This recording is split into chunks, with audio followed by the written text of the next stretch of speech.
少年 Jump 點解叫做少年 Jump？歡迎收睇 CMYK 60秒動漫集學，1分鐘知多一個動漫冷知識。我係 Herman。1968年創刊嘅 Shonen Jump 本身咧，其實係一個半月刊嚟嘅，直至到1969年咧，佢先成為週刊少年 Jump。咁到底佢個名係點樣嚟嘅呢？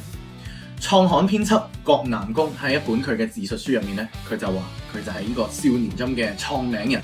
而資料咧，亦都記錄咗咧，呢一個 jump 其實係來自於 hop、step、jump 呢個3段跳嘅概念入邊嘅 jump， 寓意越跳越遠咁解。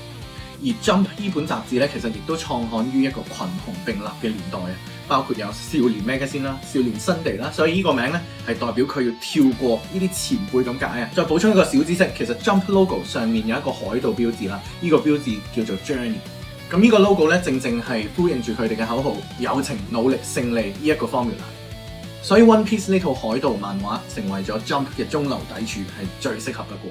而發展到今時今日咧，少年 Jump 的而且確超越咗頭先提及過嗰幾位前輩，真係一跳成名。如果你對動漫方面嘅題材有興趣嘅話，不妨俾個 like 同埋 subscribe 我哋嘅 YouTube channel CMYK 漫不良啦。下一集見。